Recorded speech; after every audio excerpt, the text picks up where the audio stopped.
प्यारे बच्चों नमस्कार, मैं हूं राकेश कुमार। आज का सेशन कक्षा 10 के विद्यार्थियों के लिए है और इसमें कक्षा 10 विषय गणित का 2023 का सेट नंबर 5 में हल कराने जा रहा हूं। तो चलिए शुरुआत करते हैं पहले खंड आ से, जिसमें बहुविकल्पी प्रश्न है 20, जिनका हमको आंसर OMR सीट पर देना होता है। तो चलिए शुरुआत करते हैं। द्विघात समीकरण 3x² - 6x + 4 का विविक्तीकर क्या होगा। तो जैसे कि यहां पर आपको पता है 3x² दिया हुआ है -6x और +4 बराबर 0।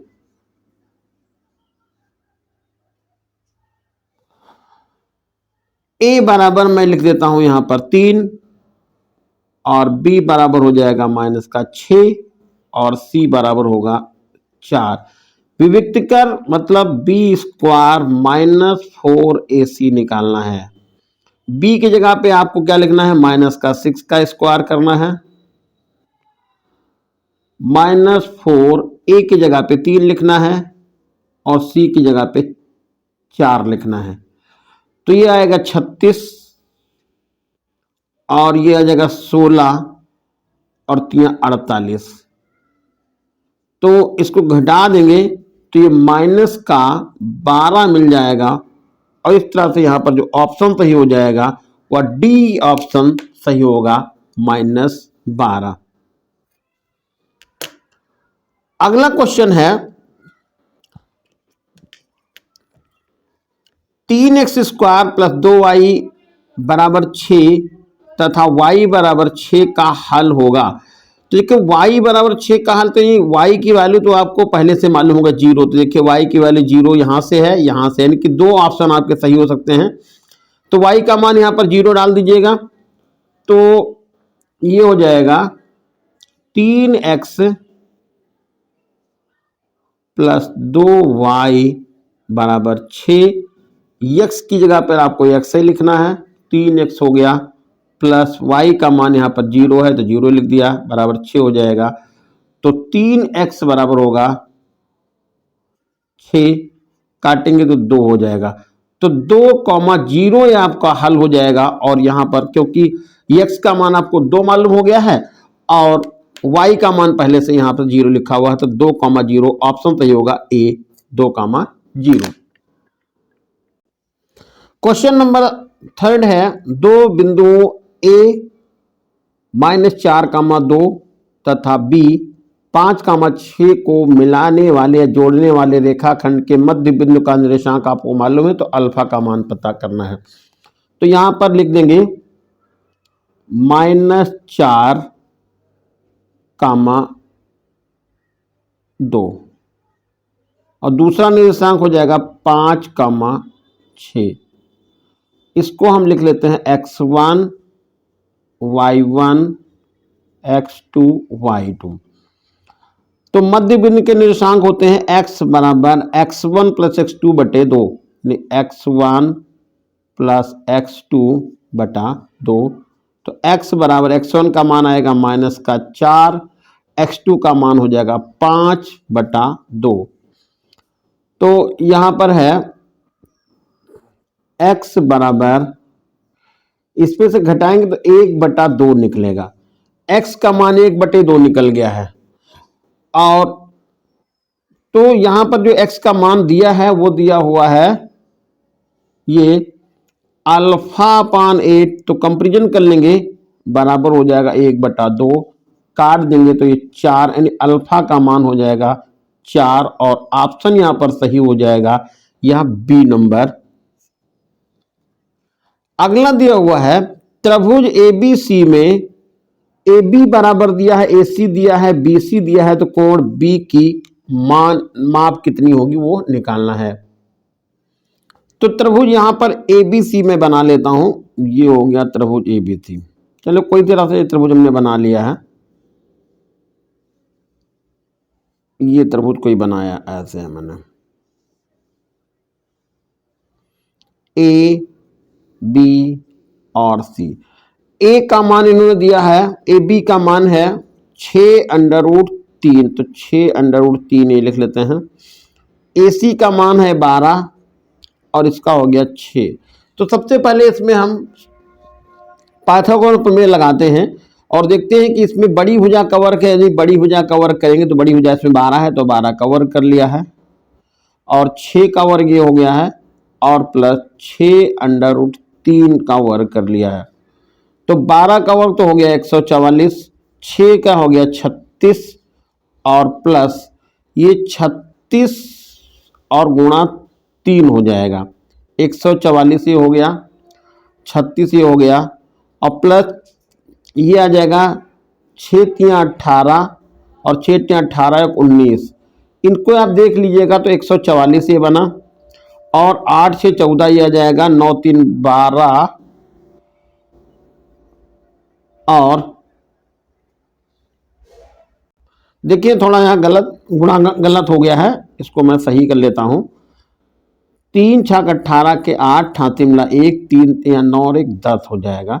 अब इसको जोड़ेंगे तो 8 से 14 हो जाएगा, और 3 और 1 4 हो जाएगा, और ये 144। तो यहाँ पर देखिए बड़ी भुजा का वर्ग किया गया से दोनों भुजाओं के वर्ग के बराबर हो गया है। इसका मतलब जो होगा ये समकोण त्रिभुज होगा, और समकोण त्रिभुज का मतलब कर्ण के सामने की भुजा यानी 12 के सामने की भुजा हो जाएगी, ये 12 के सामने का कोण ये हो जाएगा 90 अंश। क्यों? क्योंकि कर्ण के सामने की भुजा, कर्ण के सामने का कोण 90 अंश होता है। तो ये कह सकते हैं यहाँ पर कर्ण है 12 और इसके सामने का कोण है 90, तो यहाँ पर आंसर आ जाएगा कोण बी 90 अंश, और ऑप्शन सही हो जाएगा ए। अगला क्वेश्चन है, वह बड़ी से बड़ी संख्या जिसे 125 और 70 को विभाजित करने पर शेषफल 8 और 5 मिलता हो। तो देखिए इन संख्याओं से देख लीजिएगा 15 और ये जो है 15 8 120, तो ये वाला यहाँ पर 5 होगा से, जबकि यहाँ पर 8 बचना चाहिए। तो 13 से देखिए 13 9 117 होता है, 117 और 8 25, तो नहीं यहाँ पर ये तो होगा सही, और 13 25 65 और 70, तो नहीं ऑप्शन यहाँ पर बी सही हो जाएगा 13। यानी 13 से यदि आप 125 को और 70 को डिवाइड करेंगे तो क्रमशः 8 और 5 से बचेगा। अगला क्वेश्चन नंबर 6 है, यदि समीकरण x स्क्वायर प्लस के एक्स माइनस 6 बराबर 0 का एक मूल -2 है तो k का मान बताइए। तो यहां समीकरण लिखते हैं x स्क्वायर प्लस के एक्स माइनस 6 बराबर 0। तो यहां पर अल्फा के जब आप मान लिखना चाहें तो अल्फा बराबर -2 हो जाएगा। तो अल्फा प्लस बीटा बराबर होता है -b/a। तो अल्फा की जगह पे आप -2 लिख लीजिएगा, बीटा की जगह पे आप बीटा लिख लीजिएगा। -b का मतलब हो जाएगा यहां पर k, और a का मान आ जाएगा 1। तो यहां पर देखिए हो जाएगा -2 और प्लस बीटा बराबर -k। इसको समीकरण नंबर 1 कह सकते हैं। और दूसरा होता है अल्फा बीटा बराबर c/a। तो c/a अल्फा की जगह पर लिख लेते हैं मान -2, बीटा हमको पता नहीं तो बीटा की जगह बीटा लिख लीजिएगा। c का मान है -6 और a का मान है 1। तो अब यहां पर देखिए -2 बीटा हो जाएगा बराबर -6, माइनस माइनस भी कट गया, 2 से कट गया, तो बीटा का मान निकल गया 3, बीटा बराबर 3 हो गया। अब यहां पर मान डाल दीजिएगा तो -2 प्लस 3 बराबर -k, घटा देंगे तो यहां पर प्लस का 1 बचेगा, माइनस का k हो जाएगा, तो k बराबर आएगा -1, और यहां पर ऑप्शन जो सही हो जाएगा वह सी ऑप्शन सही होगा। क्वेश्चन अगला है, यह समचतुर्भुज के विकर्णों की लंबाई 12 और 16 सेंटीमीटर है तो इसके समचतुर्भुज की भुजा बताइए। तो देखिए समचतुर्भुज की भुजा निकालने के लिए क्या करेंगे, यहां पर विकर्ण की लंबाई जो थी उसका मैं आधा कर लेता हूं, 8 हो जाएगा, ये 1 हो गया 8, और दूसरी ये लंबाई कितनी थी 12 है, तो ये 12 का आधा किया तो ये हो गया 6, और दूसरा है 16, तो 16 का आधा कर लिया 8। इन दोनों का वर्ग कर लीजिएगा तो ये हो जाएगा वर्ग, दोनों का वर्ग, तो ये आएगा कितना 36, ये हो जाएगा आपका 64, दोनों को जोड़ेंगे तो आ जाएगा 100, इसका निकाल लेंगे वर्गमूल तो ये हमारा 10 आंसर मिल जाएगा, 10 सेंटीमीटर। मीटर। ऑप्शन सही होगा यहाँ पर बी नंबर। अगला क्वेश्चन नंबर 8 दिया हुआ है साइन थीटा बराबर कॉस थीटा, तो थीटा का मान छोटा है या बराबर है जीरो से, जीरो से छोटा है या बराबर, यहाँ पर थीटा का मान जीरो से बड़ा है, और या फिर 90 से बराबर या 90 से छोटा है। तो यहाँ पर देखिए साइन थीटा कॉस थीटा बराबर है, तो यानी आप कह सकते हैं साइन 45 का मान जो होता है वो भी आपका 1/√2 होता है और कॉस 45 का मान भी 1/√2 होता है। तो इसका मतलब मैं कह सकता हूं कि बी का जो ऑप्शन बी है 45 अंश वो सही है, क्योंकि इसमें साइन और कॉस के दोनों मान सेम आते हैं। अगला क्वेश्चन दिया हुआ है 9 नंबर, संख्या 144 के अभाज्य गुणनखंड की घातों का योगफल कितना होगा। तो यहां पर ये संख्या पहले 144 के गुणनखंड कर लें, तो 144 देखिए यहां पर मैंने लिख दिया है, 144 का गुणनखंड हो गया 12 गुणा 12, तो 12 को मैं लिख सकता हूं 3 गुणा 4, और ये हो जाएगा 3 गुणा 4। अब इसके फिर गुणनखंड कर लीजिएगा, तो आएगा 3 गुणा 2 गुणा 2 और 3 गुणा 2 गुणा 2। तो इनकी घातें देख लीजिए, जैसे 2 की घातें 4 आ रही, तो 2 की घात यहाँ पर 4 लिख सकता हूँ, 3 की घात 2 लिख सकता हूँ, तो 3 की घात 2, 4 और 2 6, और ऑप्शन यहाँ पर सही हो जाएगा सी। क्वेश्चन नंबर 10 है, बिंदु -3,5 की वाई एच से दूरी बताइए। तो देखिए यहाँ पर देखिए वाई एच से दूरी होती है x बराबर, तो x बराबर होगा -3, और ऑप्शन सही होगा ए। क्वेश्चन नंबर 11 दिया हुआ है साइन 15 बटे कॉस 75 का मान कितना होगा। तो आप यहां पर लिख सकते हैं साइन 15, ये हो गया साइन 15, और 75 को लिख सकते हैं साइन 90 माइनस 15, ये हो गया। अब देखिए यदि इसको हम खोल दें तो साइन देखिए cos 75 था, तो यहां पर आपने साइन 90 माइनस 15 कर दिया है। अब इसको खोलिए तो आ जाएगा साइन 15 और बटे ये हो जाएगा आपका, ये cos, यहां पर गलती हो गई, देखिए ये cos 75 था, तो आप यहां पर cos लिखेंगे, cos 90 माइनस 15। अब इसको खोलेंगे तो साइन 15 हो जाएगा, जैसा कि आपको मालूम है 90 प्लस या 90 माइनस से होता है कोण, तो आप साइन को cos में या cos को साइन में चेंज करते हैं, तो साइन 15 हो जाएगा। साइन 15 ऊपर से कट जाएगा और आपका आंसर हो जाएगा 1, और यहां पर ऑप्शन जो सही होगा वो सही होगा ए। अगला देखिए क्वेश्चन नंबर जो 12 दिया हुआ है, निम्नलिखित सारणी का माध्य यानी कि समांतर माध्य निकालना है। तो देखिए वर्ग अंतराल यहाँ पर 0 से 10 दिया है, 10 से 20 दिया है, 20 से 30 दिया है, 30 से 40 और 40 से 50। तो मध्यमान जल्दी जल्दी निकाल लेते हैं। देखिए यहाँ पर एक्स जो होगा वो हमारा हो जाए, पहले ये एक्स का मान आ जाएगा आपका 5, और ये आ जाएगा 15, और ये होगा 25, और ये होगा 35, और ये होगा 45। अब इसका गुणा आप कर दीजिएगा 5 से, ये क्योंकि बारंबारता है, ये बारंबारता होगी 5, 6, 5, 3 और 1, तो ये आएगा 15, 5 और 5 का गुणा होगा 25, और ये होगा 90, ये 125 और 105, और ये आएगा ये 45। देखो इनको जोड़ेंगे तो हो जाएगा 390, और बारंबारता का जोड़ करेंगे तो बारंबारता का जोड़ हो जाएगा 20, तो आप 390 को यहां पर भाग कर देंगे 20 से, तो 0 0 कट गया, और ये आएगा 19.5, 19 दूना 38 और 5 के 39। तो ऑप्शन यहां पर सही हो जाएगा डी। अगला क्वेश्चन दिया हुआ है, यदि 3 cot थीटा बराबर 4 तो कोसेक थीटा का मान बताइए। यहां पर देखिए लिखेंगे cot थीटा बराबर तो 4/3 हो जाएगा। काट को लिखते हैं आधार बटे लंब, तो ये आधार हो जाएगा ये 4 और लंब हो जाएगा 3। कर्ण की बात करें तो कर्ण हो जाएगा यहाँ पर 5। अब निकालना है कोसेक, कोसेक होता है कर्ण बटे लंब यानी 5/3, और ऑप्शन यहाँ पर जो सही हो जाएगा वो सी 5/3।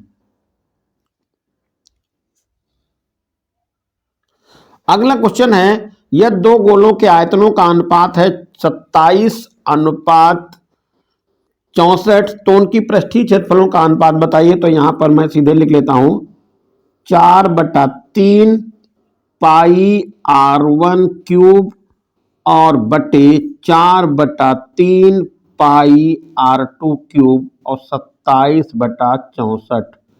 ये 4/3 पाई कट गया, तो ये r1/r2 लिखेंगे तो r1/r2 बराबर हो जाएगा 3/4। और पृष्ठीय क्षेत्रफल होता है, वो होता है 4 पाई r1 स्क्वायर और 4 पाई r2 स्क्वायर, 3/4। यहां पर देखे तो ये 4 पाई कट गया और ये स्क्वायर बचा, तो आपका 3 का स्क्वायर हो जाएगा, 4 का स्क्वायर हो जाएगा, तो 9/16। ये ऑप्शन है जो सही हो जाएगा 9/16, 9/16। तो ऑप्शन यहां पर सही होगा 9:16 और ये ऑप्शन नंबर होगा ए सही।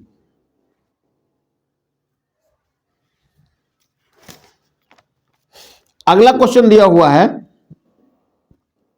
यदि कुछ प्रेक्षणों के लिए बहुलक और माध्य क्रमशः दिए हुए हैं तो मध्यिका निकालना है। तो देखिए इसका फार्मूला होता है बहुलक बराबर, बहुलक को z से लिखते हैं तो z बराबर 3 गुणा मध्यिका माइनस 2 समांतर माध्य।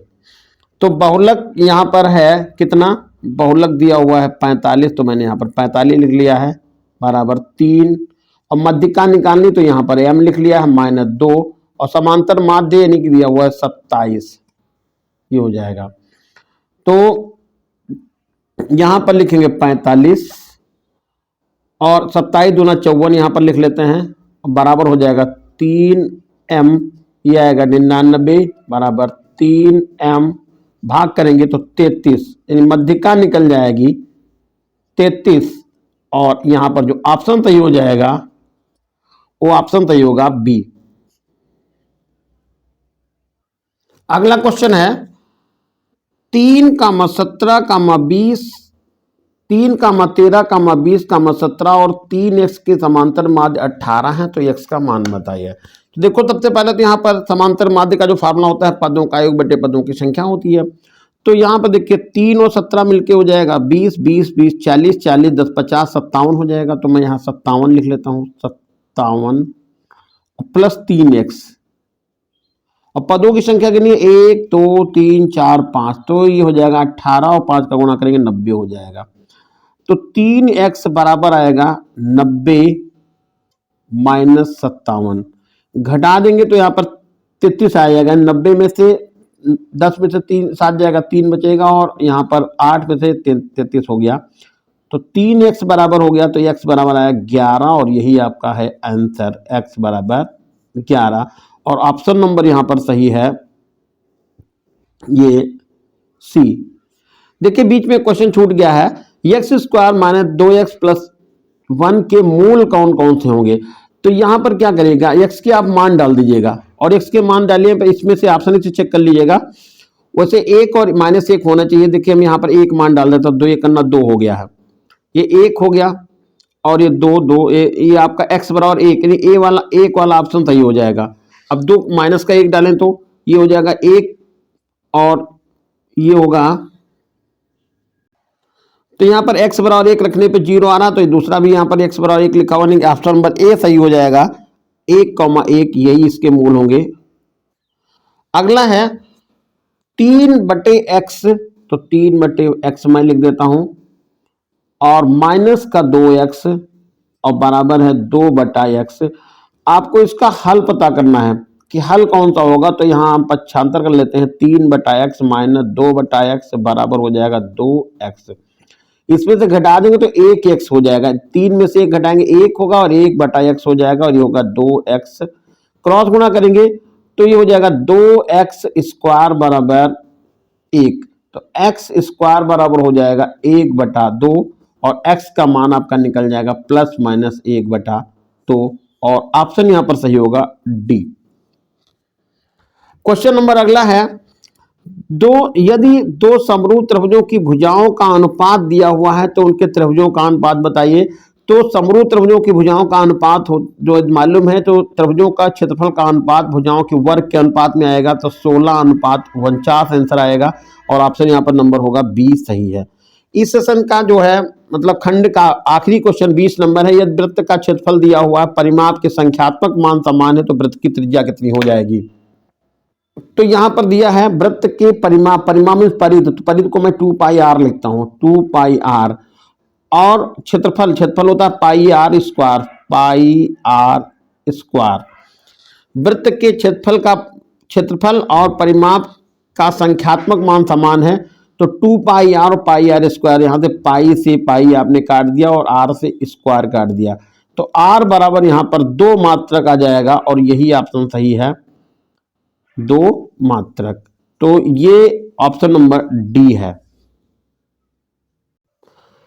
अब देखिए खंड बा में ये जो है पहला क्वेश्चन दिया हुआ है, सिद्ध कीजिए √2 एक परिमेय संख्या नहीं है।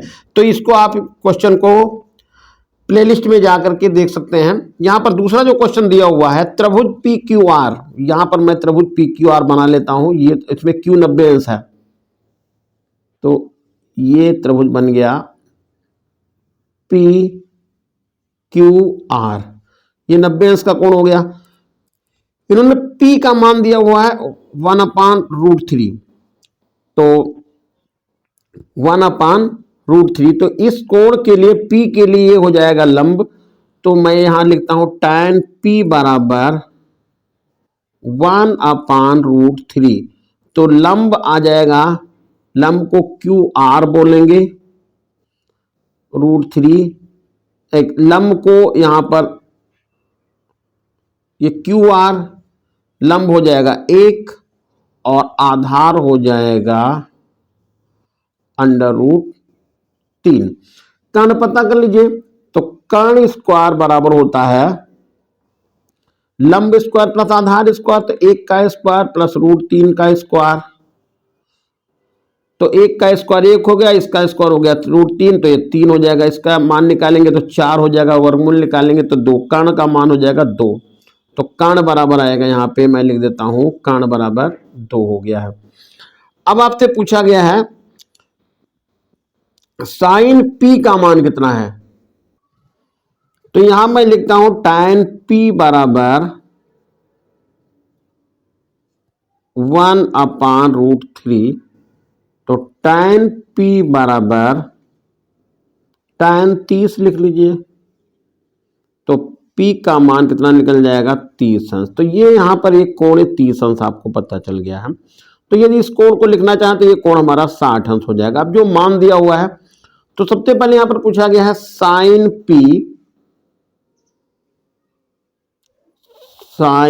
P into cos R plus cos P into sine R। अब यदि यहां पर हम देखें तो P का मान 30 दिया हुआ है, निकाल लिया आपने, और R का मान कितना है, R का मान आपने 60 निकाल लिया है। अब इस सवाल को यहां पर मैं दो तरह से लगा सकता हूं, या तो यहां पर साइन P का मान डालें, cos P का R का मान डालें, cos P का मान डालें, साइन R का मान डालें, और हल करके आंसर पता कर लें। एक तरीका ये हो गया। दूसरा यदि इसको हम ऐसे पढ़ें, sine P cos R plus cos P sine R, तो ये फॉर्मूला दिया हुआ है साइन A प्लस B का, यानी P प्लस R का, और साइन P का मान आप 30 लिख देते हैं और R का मान 60 लिख लेते हैं, और यहां पर आएगा साइन 90, और साइन 90 का मान होता है 1, साइन ये हो जाएगा 90 और इसका मान हो जाएगा 1, और यही आपका हो जाएगा राइट आंसर।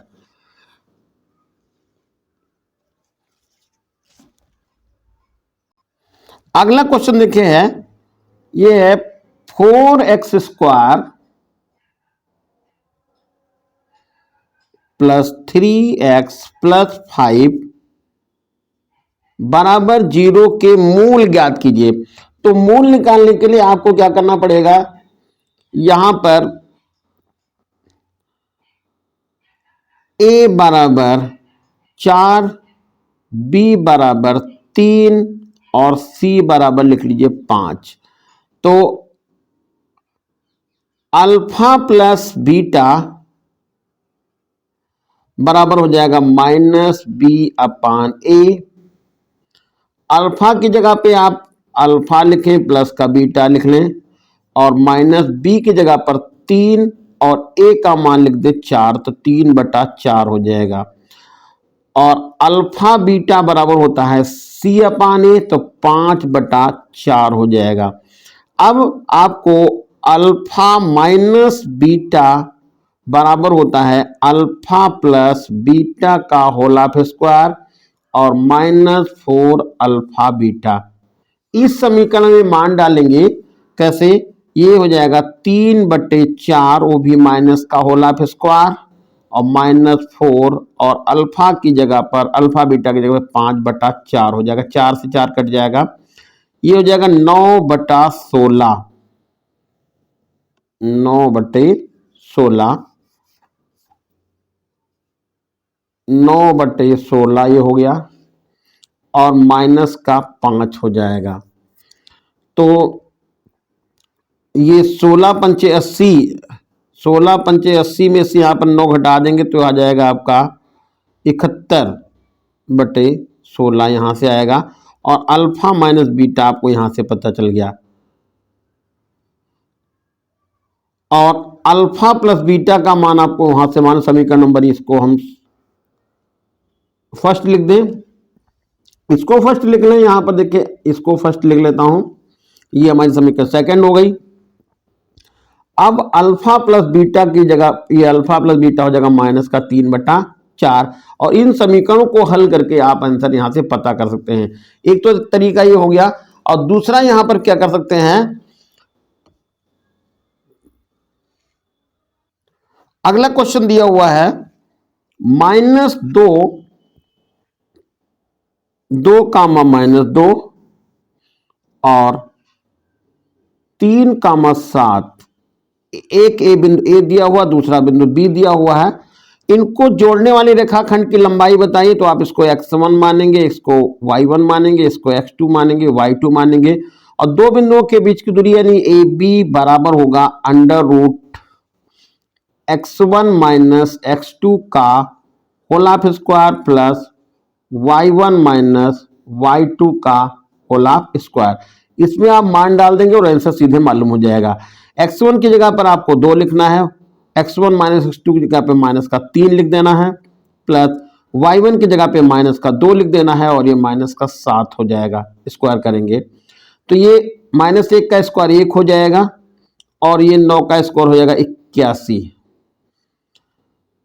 अब इन दोनों को जोड़ेंगे तो ये हो जाएगा ये 82, और √82 का 82, ये हमारा आंसर यहां पर निकल जाएगा √82। इसमें एक अगला क्वेश्चन है, यदि व्यास 1 सेंटीमीटर वाली 8 सेंटीमीटर तांबे की छड़ को पिघला करके समान मोटाई की 18 सेंटीमीटर लंबी छड़ को पुनः ढाला गया है, तो छड़ की लंबाई बताइए। तो देखिए, एक छड़ को पिघला कर दूसरे छड़ बनाई गई है, तो यहां पर लिखेंगे छड़ का व्यास। तो व्यास है, ये व्यास लिख देते हैं 1 सेंटीमीटर। तो ये त्रिज्या व्यास हो गया है d 1 सेंटीमीटर। तो मैं त्रिज्या लिख देता हूं 1/2 सेंटीमीटर। 8 सेंटीमीटर लंबी छड़ को पिघलाया गया, लंबाई है 8 सेंटीमीटर, तो ये हो गई 8 सेंटीमीटर। इसको पिघला करके एक 18 सेंटीमीटर लंबी छड़ को बनाया गया, तो यहां पर L1 आप लिख लेते हैं 18 सेंटीमीटर। छड़ की मोटाई यानी कि व्यास आपको निकालना है, तो यहां पर व्यास निकालना है, तो इसको मैं यहां R2 लिख देता हूं, नहीं R1 यहां लिख लीजिए, R1, फिर वहां पर D1 बात को निकालेंगे, R1 बराबर क्वेश्चन मार्क। तो बेलन से ही बेलन बनाया गया, तो लिखेंगे πr² L बराबर πr1² × L1। पाई से पाई कैंसिल हो जाएगा, आर की जगह पर लिखेंगे 1/2 का होल हाफ स्क्वायर और लंबाई है 8, 8 लिख देते हैं। R1 आपको पता नहीं है तो R1 की जगह पे R1 स्क्वायर लिखेंगे और ये हो जाएगा 18 सेंटीमीटर। इसका गुणा कर लेंगे तो हो जाएगा 1/4 और गुणे 8 हो जाएगा और R1 स्क्वायर गुणे 18 हो जाएगा। 4 से काटेंगे, 4 दूनी 8 से आएगा, 2 से इसको काट देंगे तो 9 हो जाएगा। तो ये 1 बराबर हो जाएगा R1 स्क्वायर गुणा 9 हो जाएगा। तो R1 स्क्वायर बराबर होगा 1/9, तो R1 बराबर होगा 1/3। अब व्यास पूछा गया है तो छड़ की मोटाई, यहाँ पर मोटाई यानी छड़ की मोटाई तो हो जाएगी ये व्यास यानी कि D, और D का मतलब हो जाएगा इसका दूना यानी 2/3 सेंटीमीटर। देखिए अगला क्वेश्चन दिया हुआ है, निम्नलिखित सारणी का समांतर माध्य बताइए। तो वर्ग अंतराल 10 से 20 दिया हुआ है, 25 दिया है, 25 से 40 है और 40 से 55 है, 55 से 70 है, 70 से 85, 85 से 100 है और ये बारंबारता यहाँ पर दे रखी है। तो इसका देखिए ये वर्ग अंतराल होगा, बारंबारता हो गई। अगला कॉलम यहाँ पर मध्यमान का निकालेंगे, मध्यमान का बारंबारता से गुणा करेंगे और फिर उसका योग यानी जिसको हम सिग्मा एफ बोलते हैं, सिग्मा एफ को जोड़ेंगे, बारंबारता का जोड़ लिखेंगे और सिग्मा एफ का मान ऊपर लिखेंगे और बारंबारता का जोड़ नीचे लिखेंगे, भाग करके आंसर आप पता कर लेंगे। देखिए अगला क्वेश्चन दिया हुआ, एक थैले में 24 गेंदे हैं जिनमें x लाल है, 2x सफेद है और 3x नीली गेंदे हैं। एक गेंद को इच्छा अनुसार निकाला गया है, इसकी प्रायिकता ज्ञात कीजिए कि लाल नहीं है और सफेद नहीं है। तो पहले हम ये देखें कि 24 गेंदों में कितनी लाल है, कितनी सफेद है और कितनी नीली है। तो यहां पर सबसे पहले मैं लिख लेता हूं टोटल गेंदे कितनी हैं। टोटल गेंदे हैं 24, तो 24 यहां पर लिख ली और उसमें लाल गेंदे कितनी थी, x थी तो लिख ली। सफेद गेंदे कितनी थी, 2x थी, वो भी हमने लिख ली और नीली गेंदे कितनी थी, ये हमारी 3x हो गई। तो 3 और 2 5 और 6 हो गया, यानी 6x यानी 6x बराबर हो जाएगा 24, भाग कर देंगे तो x का मान निकल जाएगा 4। तो ये 4 आपको पता चल गया x का मान। तो अब यहां पर यदि हम देखें कि लाल गेंदे कितनी हुई, तो लाल गेंदे हुई 4 और सफेद हुई कितनी, सफेद गेंदे कितनी हैं, सफेद हो जाएंगे 2x यानी 2 गुणा 4, 8 गेंदे हो गई और नीली कितनी हो जाएगी, नीली होगी 12, ये 3x और 3 गुणा 4 यानी कि 12 गेंदे। तो ये तीनों अलग अलग कलर की गेंदों की संख्या हमको पता चल गई है। अब कह रहे प्रायिकता होता है लाल गेंद नहीं है, मतलब लाल गेंद नहीं की प्रायिकता निकालनी है। तो लाल गेंद को हटा दीजिए, तो सफेद और लाल कितनी हो जाएंगे, सफेद और लाल हो जाएंगी मिलकर के, सफेद और नीली मिलकर हो जाएंगे 12 8 20, तो प्रायिकता हो जाएगी 20/24। यहां पर 4 से काट दे, 4 पंचे 20, 4 छंग 24 और आंसर आपका मिल जाएगा 5/6। ये लाल गेंदे नहीं है। अब गेंद सफेद, तो पहला ऑप्शन यहां पर होगा लाल गेंद न होने की प्रायिकता, लाल गेंद न होने की प्रायिकता। तो अब ये दूसरा यहां पर पूछा गया सफेद गेंद होने, सफेद गेंद है तो सफेद गेंद में क्या करें, देखिए लाल गेंद न होने की प्रायिकता मतलब सफेद गेंद होना चाहिए। तो सफेद गेंद होने की प्रायिकता क्या हो जाएगी, सफेद गेंद, सफेदों की संख्या होगी 4 और टोटल कितनी है 6 या 24 है, 4 छंग 24 और आंसर यहां पर मिल जाएगा 1/6। तो हम चाहे ऐसे भी निकाल सकते थे, लाल गेंद न होने की मतलब कि न होने की प्रायिकता। तो कुल कितनी थी, एक में से 5/6 घटाएंगे तो 1/6 सफेद गेंद होने की प्रायिकता आपको मालूम हो जाएगी। अगला क्वेश्चन दिया हुआ कि सिद्ध कीजिए 3,2 -2,3 और 2,3 समकोण त्रिभुज के शीर्ष हैं। तो इसमें क्या करेंगे, तीनों भुजाएं आप निकाल लेंगे, यानी कि यहां पर एक कोई त्रिभुज बना लेंगे और त्रिभुज में तीनों निर्देशांक निकाल देंगे, लिख देंगे। तीनों निर्देशांक बारी बारी से आपने यहाँ पर ए लिख दिया, यहाँ पर बी लिख दिया, इसको मैंने ए लिखा, इसको बी लिख दिया, इसको सी लिख दिया, तीनों के निर्देशांक लिख दिए। फिर ए बी बी सी और सी ए का मान पता कर लेंगे दो बिंदुओं के बीच की दूरी के फार्मूले से। डी बराबर x1 माइनस x2 का whole square plus y1 minus y2 का होल स्क्वायर, इससे डी मालूम कर लेंगे। और फिर देखेंगे कि इसमें बड़ी भुजा कौन सी है, उसका वर्ग करेंगे और शेष दोनों भुजाओं के वर्गों को जोड़ेंगे। यदि पाइथागोरस प्रमेय लग रही है, इसका मतलब कर्ण का स्क्वायर या बड़ी भुजा का वर्ग शेष दोनों भुजाओं के वर्ग के बराबर है, तो बोल देंगे कि त्रिभुज कैसा है, समकोण त्रिभुज है।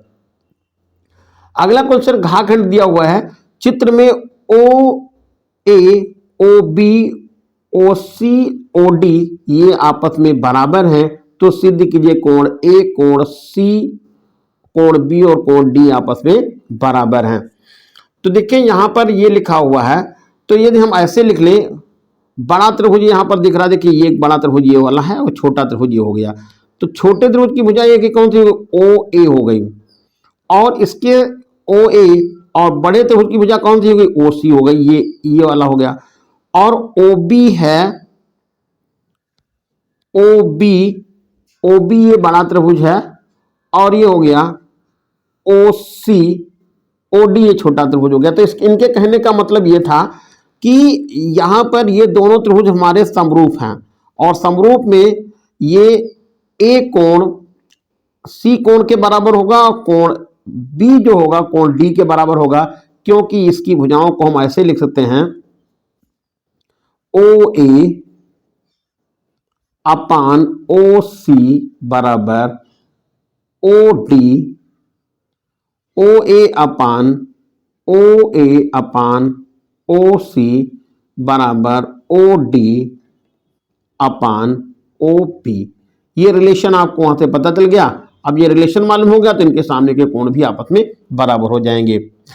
अब क्वेश्चन इसमें जो अंगाखंड दिया हुआ है, भूमि पर एक बिंदु P से 10 मीटर ऊंचे भवन के शिखर का उन्नयन कोण 30 अंश है।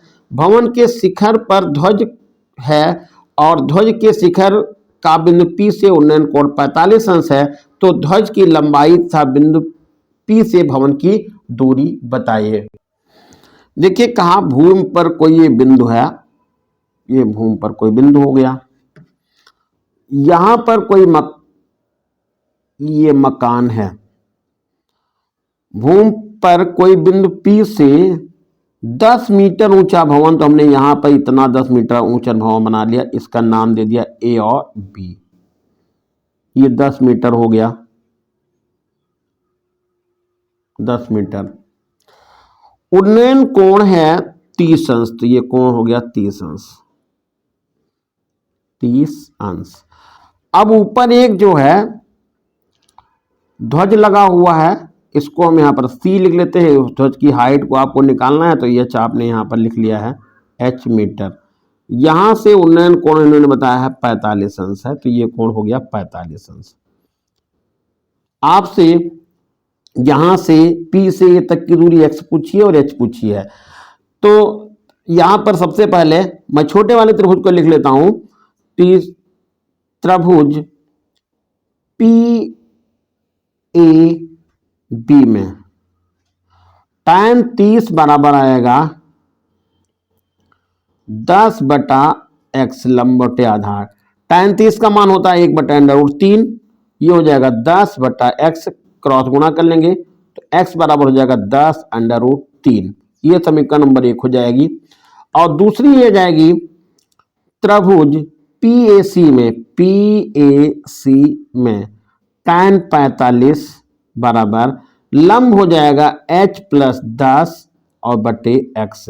tan 45 का मान 1 होता है, 1/1 लिख लेंगे, h + 10 लिख देंगे और बटे x लिख देंगे।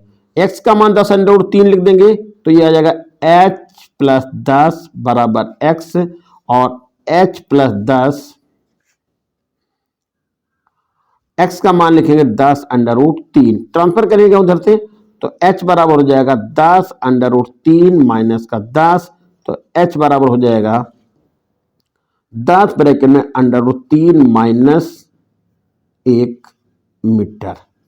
और x का मान आपने पहले से पता कर लिया है, x बराबर 10√3 मीटर, 10√3 मीटर। तो ये आपके दोनों आंसर यहां से मालूम हो गए। अगला क्वेश्चन है 24 सेंटीमीटर ऊंचाई तथा 20 सेंटीमीटर व्यास के लकड़ी के बेलन में उसी आधार और उसी ऊंचाई का एक शंकु काट के निकाल दिया गया है, तो शेष ठोस का आयतन और संपूर्ण पृष्ठ बताइए। यहां पर कोई बेलन है, ऐसे ये बेलन था, बेलन की ऊंचाई है 24 सेंटीमीटर और व्यास है 20 सेंटीमीटर। तो ये हमने ऐसे बना लिया। यहां से यहां तक का नाम लिख लें ए बी, ये व्यास है ए बी 20 सेंटीमीटर, तो 20 सेंटीमीटर है। तो त्रिज्या को यहां पर आप आर बराबर लिख देते हैं 10 सेंटीमीटर। ऊंचाई कितनी है, ऊंचाई है 24 सेंटीमीटर, तो ये हो गई 24 सेंटीमीटर। एच बराबर आएगा 24 सेंटीमीटर, ये एच हो गया। अब इन्होंने कहा कि इस बेलन से कोई शंकु बना दीजिए, और शंकु ऐसे बनाइए कि इसका जो आधार है वो पूरा ऐसे काट के निकाला गया।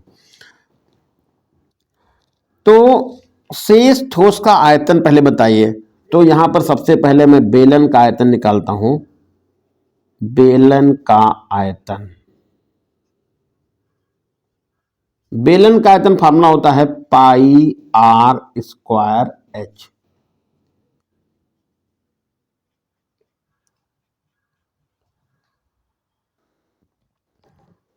पाई आर की जगह पे आप 10 × 10 लिखेंगे और ऊंचाई है 24, तो आप यहां पर 24 लिख देंगे।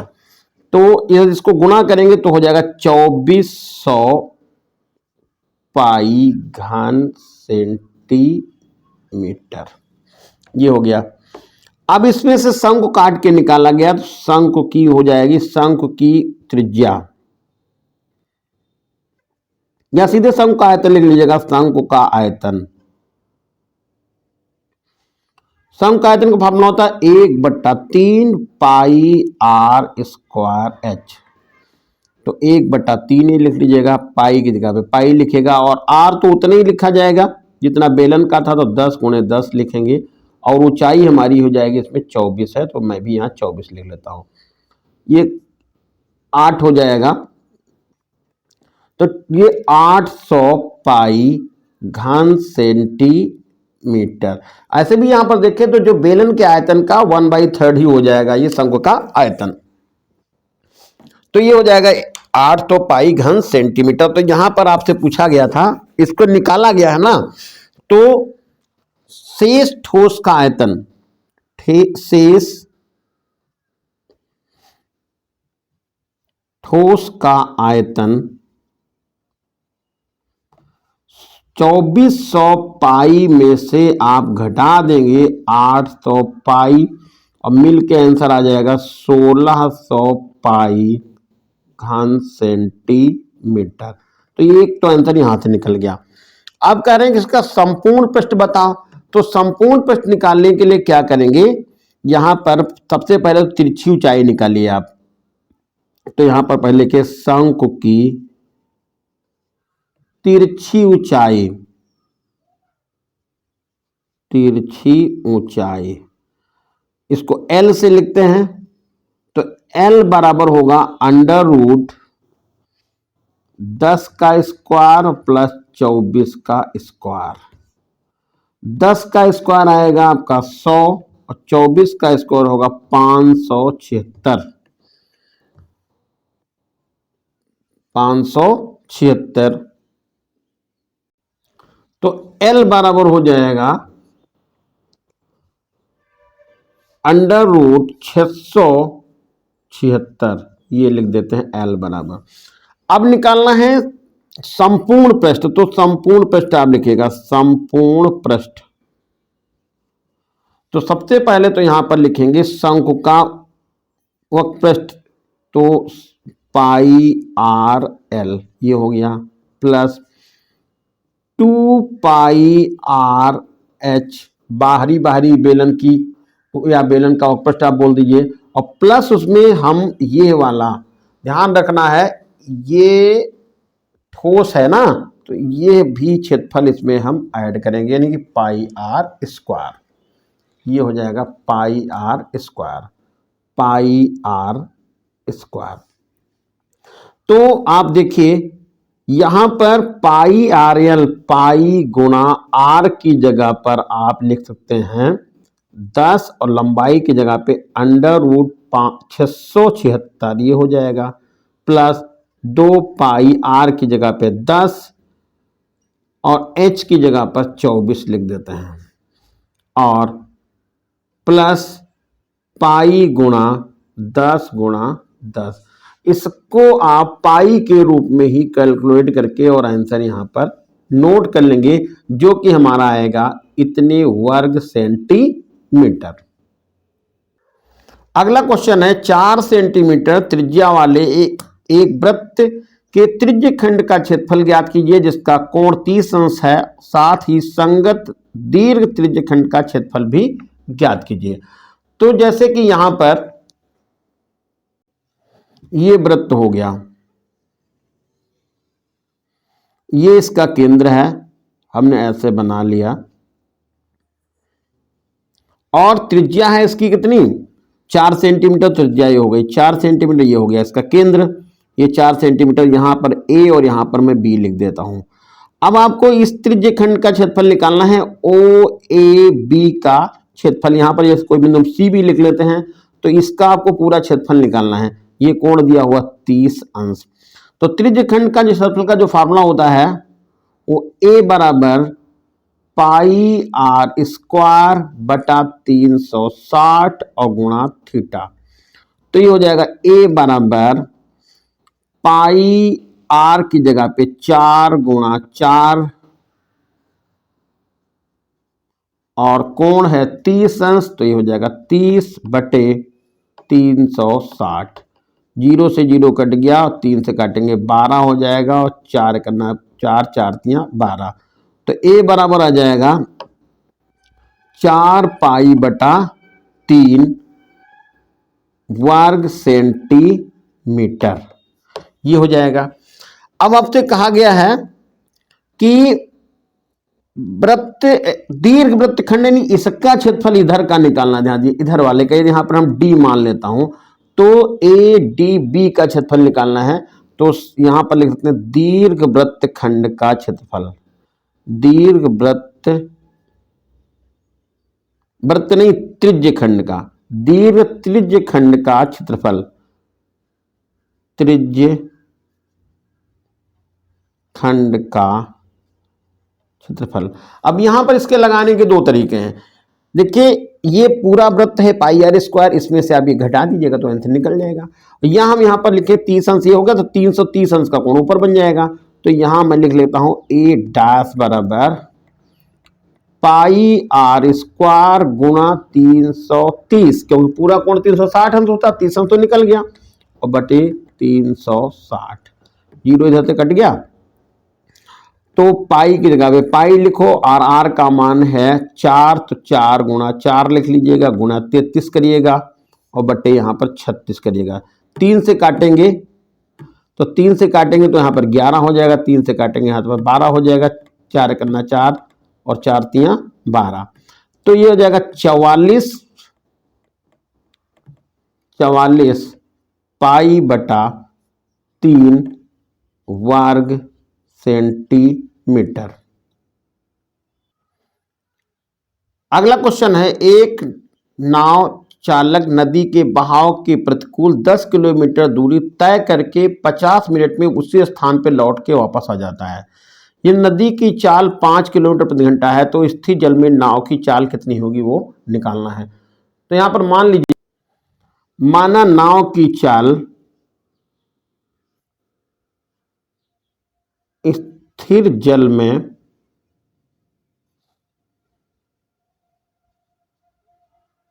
नाव की चाल x किलोमीटर प्रति घंटा। और यहाँ पर नदी की जो चाल है, नदी की चाल वो है 5 किलोमीटर प्रति घंटा। तो बहाव के साथ ये हो जाएगा x+5 और बहाव के विपरीत होगा x-5। तो ये लिख सकते हैं सापेक्ष चाल। सापेक्ष चाल का मतलब बहाव के साथ, तो ये x+5 हो जाएगा। और विपरीत क्या होगा? विपरीत चाल होगी x-5 किलोमीटर प्रति घंटा, किलोमीटर प्रति घंटा।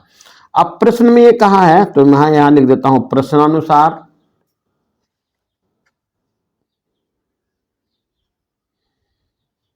प्रश्नानुसार तो ये 10 किलोमीटर जा रहा है, तो 10/x+5 और ये लौट करके 10 किलोमीटर वापस भी आ रहा है x-5। इसको टोटल समय लग रहा है 50 मिनट। तो 50 मिनट का मतलब हो जाएगा 50/60 घंटा। अब 10 आप कॉमन ले लीजिए, तो ये हो जाएगा 1/x+5, 10 यहां पर मैंने कॉमन ले लिया है, और प्लस 1/x-5 और बराबर होगा 50/60। 10 से काटेंगे तो यहाँ पर 5 हो जाएगा, 5 से काटेंगे यहाँ पर तो 12 हो जाएगा। तो हमारे पास जो समीकरण बनेगी वो 1/x+5 और प्लस 1/x-5 बराबर 1/12। यहाँ पर लघुत्तम आपका बन जाएगा x+5 और x-5 बराबर हो जाएगा 1/12। ये होगा x-5 प्लस x+5, ये कट जाएगा। ऊपर बन जाएगा 2x बटे, नीचे यहाँ पर वर्गों का अंतर है तो x² माइनस यहाँ पर 25 लिख देता हूँ,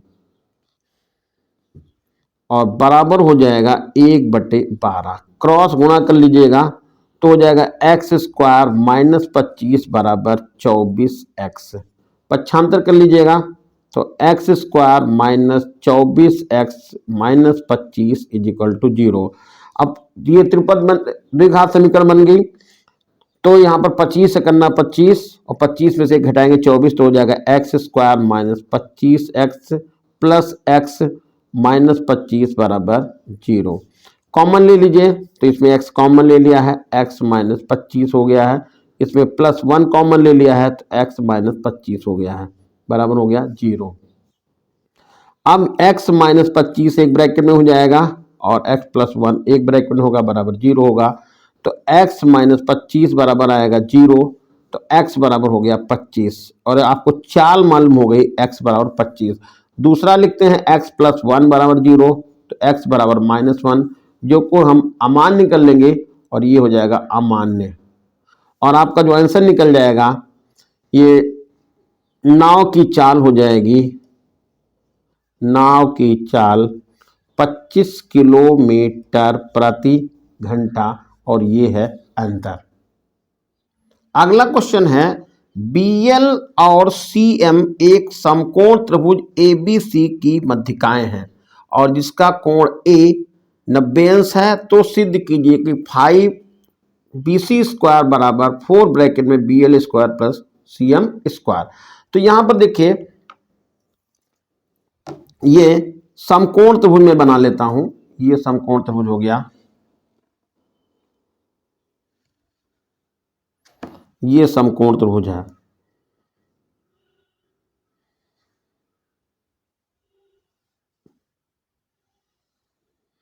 समकोण त्रिभुज में ए कोण समकोण बताया है, तो ए यहां पर लिख लीजिए, इसको बी लिख लीजिए, इसको सी लिख लीजिए। ये कोण 90 अंश है। फिर इन्होंने मध्यिका बताई है CM,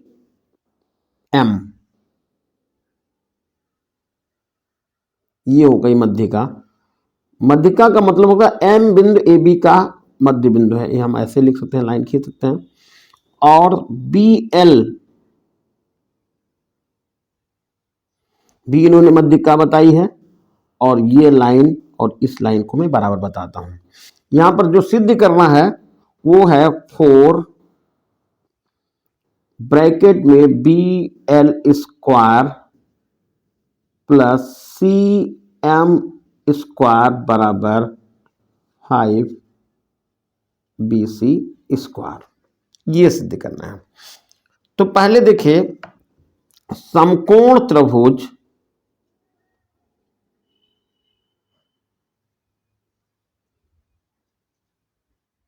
बी ए सी में, बी ए सी में, तो ए के सामने की भुजा बी सी है तो कर्ण स्क्वायर हो जाएगा। मैं लिख सकता हूं यहां पर बी सी स्क्वायर बराबर A C square plus A B square, यानी कि बी सी स्क्वायर बराबर A C square plus A B square. इसको समीकरण नंबर 1 लिख देते हैं।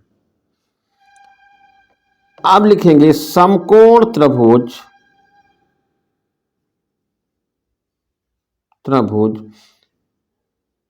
एम ए सी में, एम ए सी में सी एम स्क्वायर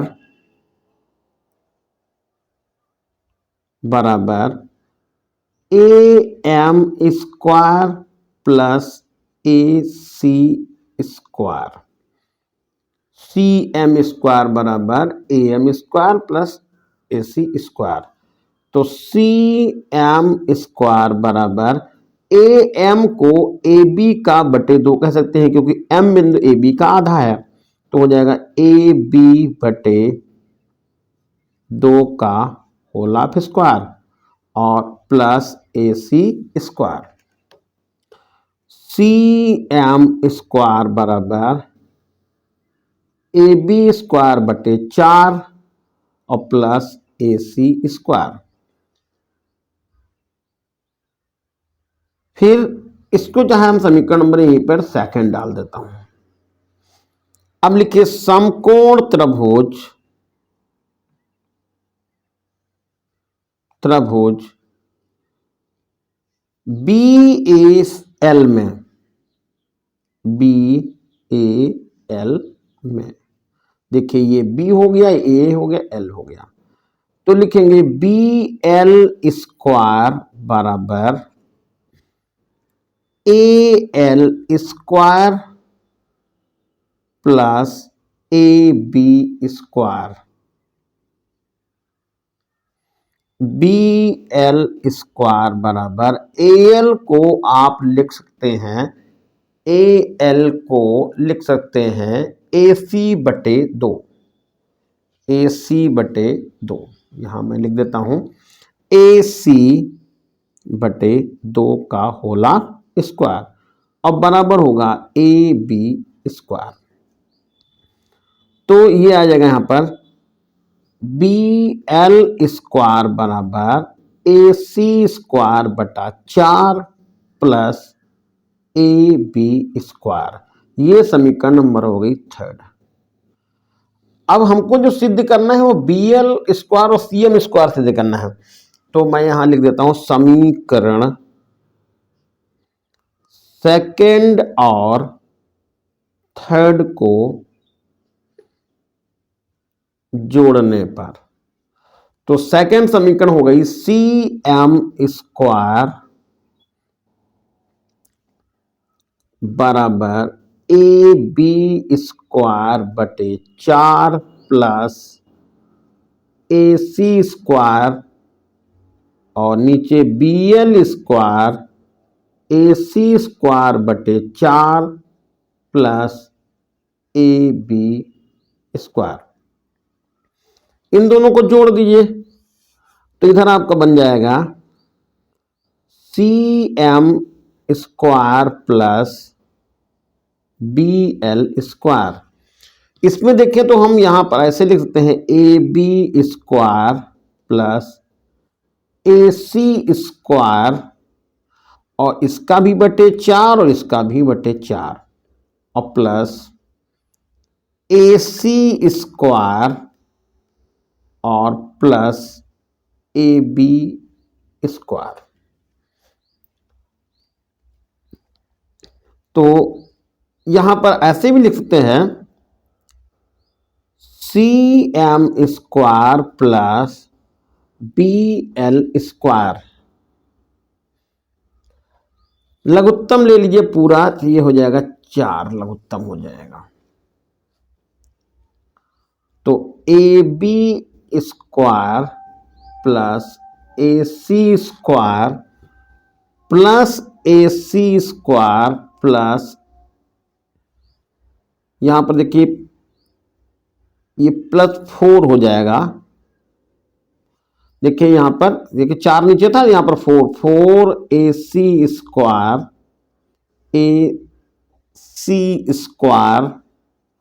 प्लस 4AB²।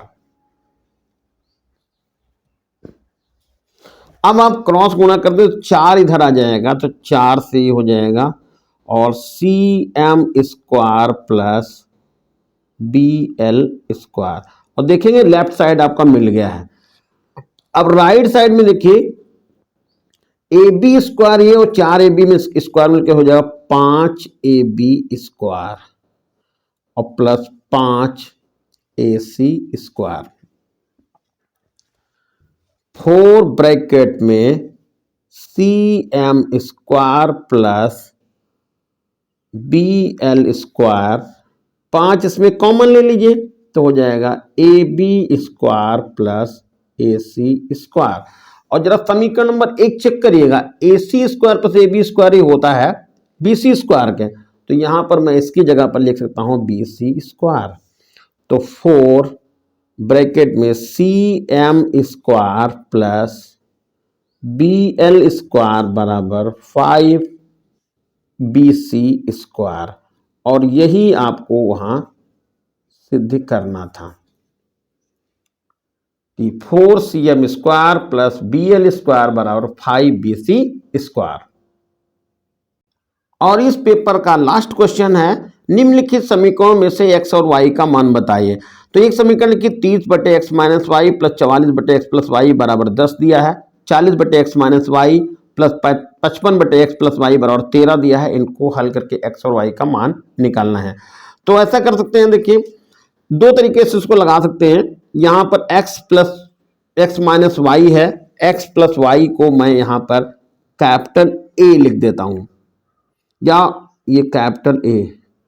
तो ये समीकरण हमारी बन जाएगी 30/कैपिटल A, और इसको मैं B लिख देता हूं, तो 44/कैपिटल B बराबर हो जाएगा 10। और यहां पर आएगा 40/A और 55 ये हो जाएगा B बराबर 13। अब समीकरण A और B के रूप में बन जाएगी। इनमें आप 44, यहां पर 30 है, यहां पर 40 है, तो आप इसको 3 से गुणा करेंगे। देखिए यहां पर देखिए ये हम मान लेते हैं, या इसको ऐसे ही लगाइए। चलिए यहां पर मैं लिख देता हूं 30/x माइनस वाई और प्लस 44/x प्लस वाई बराबर 10 लिख लीजिएगा। और यहां पर देखिए 40/x माइनस वाई और प्लस 55/x प्लस वाई बराबर 13 हो गया है। अब यहां पर यदि मैं इस समीकरण को 4 से गुणा कर दूं, तो 4 × 3 = 12, 120 हो जाएगा। और यहां पर यदि मैं इसको 3 से गुणा कर दूं, तो 4 × 3 = 12, 120 से भी हो जाएगा। तो यहां पर ऊपर गुणा हो जाएगा 120/x माइनस वाई और प्लस 4 चौके 16 और 4 चौके 16 17, 174/x प्लस वाई। 4 चौके 16, यहाँ गलती हो गई, देखिए 4 का गुणा 4 चौके 16 होगा, 4 चौके 16 17, 176/x प्लस वाई, और ये हो जाएगा 4 × 40।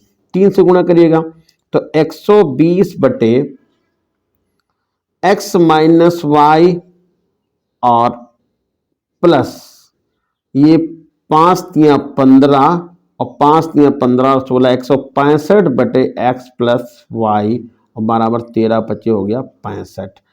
अब इनको कर दिए घटाने पर, ये माइनस हो गया, ये तो पूरा कट गया। और यहां पर 176, 6 में से 5 जाएगा, 1 बचेगा, और 7 में से 6 जाएगा, 11 बचेगा और बटे हो जाएगा x प्लस वाई, और इसमें से 65 में से आप घटा देंगे 40, तो ये आपका 65 यहाँ लिखिए, 40 घटा दीजिएगा तो 5 हो जाएगा और ये आएगा आपका 2, 25, तो होगा 25। यहां पर देखिए थोड़ी गलती हो गई, 13 और 3 का गुणा 39 आएगा, गलती से मैंने 65 लिख दिया है, वो 13 समझ के, तो ये 13 39 हो गया है। अब इसको जब घटाएंगे तो हमारे पास 40 में से 39 घटेगा तो 1 बचेगा, यहीं पर थोड़ा इसीलिए गड़बड़ लग रहा था हमको, तो ये 1 हमने यहाँ लिख लिया है। अब क्रॉस गुणा कर लेते हैं तो आपका ये बन जाएगा x प्लस वाई बराबर 11 हो गया, x प्लस वाई बराबर 11। एक समीकरण आपको यहां से मालूम हो गई, इसको समीकरण नंबर में आप फर्स्ट लिख लेता हूं। अब इसी तरह से देखिएगा कि x प्लस वाई का मान या x प्लस वाई का मान समीकरण, अब देखिए ऐसा करिएगा, इस समीकरण को हम पहले फर्स्ट मान लें और इसको सेकंड मान लें, इसको थर्ड मान लें, ये थर्ड मैंने लिख दी है, ये समीकरण हो गई हमारी थर्ड। जो ऊपर लिखी थी वो फर्स्ट सेकंड में इसको कह दिए हैं, तो समीकरण फर्स्ट में रखने पर तो होगा 30 बटा x माइनस वाई प्लस 44 बटा x प्लस वाई 11 हो जाएगा और बराबर आएगा 10, 11 चौके 44 हो जाएगा, तो 30 बटा x माइनस वाई बराबर, ये 11 में से आप 4 को इधर पक्षांतर करेंगे तो माइनस का हो जाएगा, तो 30 बटा x माइनस वाई बराबर ये हो जाएगा 7। देखिए थोड़ा इसमें भी गड़बड़ हो गया, चेक कर लीजिएगा, यहां पर ये था 10 था, यहां देखिए फिर से चेक कर लीजिएगा, ये 10 था, ये 30 बटे एक्स माइनस वाई प्लस 44 बटे एक्स प्लस वाई बराबर 10 था, ये गलती से देखिए मैंने 11 लिख दिया था, इसको आप मैंने यहाँ से ट्रेस कर लिया, ये गलती से यहाँ पर मुझको 10 लिखना था, 10 हो जाएगा, और यहाँ पर देखिए ये 10 हो जाएगा और माइनस 4 हो जाएगा, तो 10 में से 4 जाएगा तो 6 हो जाएगा, 6 पंचे 30 हो जाएगा, और हमारा यहाँ पर मान निकल जाएगा x माइनस वाई बराबर 5 और x प्लस वाई बराबर आप पहले से लिख चुके हैं 11। जोड़ने पर लिख दीजिए तो जोड़ जाएगा, ये हो जाएगा 16, काटिएगा तो 8 हो जाएगा, x बराबर 8 हो जाएगा। अब x प्लस वाई बराबर है 11, x की जगह पर 8 लिखिएगा, प्लस का y लिखिए बराबर 11 हो जाएगा, और y बराबर आएगा 11 माइनस 8 और y बराबर आपका आंसर मिल जाएगा 3, ये 3 हो जाएगा। तो इस तरह से x का मान निकल गया 8 और y का मान निकल गया है 3, और ये है इस प्रश्न का आंसर। और इसी प्रश्न में अथवा दिया हुआ है, यदि किसी भिन्न के अंश में से घटाया जाए तो 1/3 हो जाती है, और यदि उसके हर में से 8 जोड़ दिया जाए तो 1/4 हो जाती है, तो भिन्न बताइए। तो माना अंश बराबर x हो जाएगा,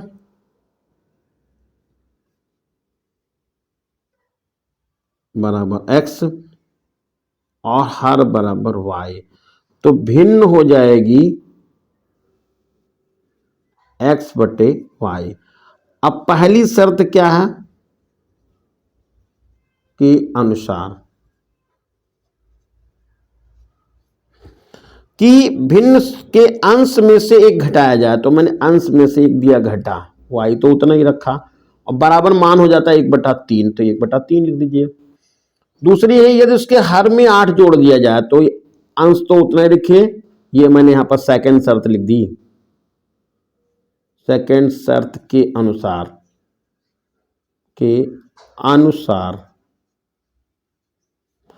x तो उतना ही लिखा, और हर में जोड़ दिया 8, तो हर में जुड़ गया 8, और मान हो गया 1/4। तो आपको निकालना है भिन्न का मान। तो इस समीकरण को मैं 1 कहता हूं और ये समीकरण नंबर हो गई आपकी 2। तो ये आ जाएगा 3x - 3 बराबर y। तो होगा 3x - y बराबर 3। और इसमें देखेंगे तो ये हो जाएगी 4x बराबर y प्लस 8। तो 4x - y बराबर 8। अब यदि इन दोनों को नीचे ऊपर रख लीजिएगा तो यहां पर लिखता हूं 3x - y बराबर 3 और 4x - y बराबर 8। तो जो यहां पर लिख दीजिए घटाने पर, ये हो गया माइनस, ये हो गया प्लस, ये हो गया माइनस, से तो कट गया। 4 में से 3 घटेगा तो माइनस का x हो जाएगा और यहां पर माइनस का 5 हो जाएगा, माइनस का 5। ये माइनस माइनस तो कट गया, x बराबर निकल गया 5। अब x का मान आप रख दीजिए तो हो जाएगा 3, या यहां पर लिखे 3x - y बराबर है 3। तो 3 गुणा 5 - y बराबर 3। तो -y बराबर 5 और -15। 5 नहीं, यहां पर देखिए गलती हो गई, फिर 3 है, देखिए यहां पे 3। तो -y बराबर हो जाएगा माइनस का 12, कट जाएगा। तो y बराबर हो जाएगा 12। तो भिन्न आपको मालूम हो जाएगी, इसलिए भिन्न बराबर x बटे y था और x का मान कितना आया है 5 और y का मान कितना है 12। तो भिन्न निकल गई 5/12 और ये इस प्रश्न का है राइट आंसर। तो इस तरह से प्यारे बच्चों ये आज का सेशन खत्म हुआ। कैसा लगा आपको भाई कमेंट करके बताइएगा। धन्यवाद।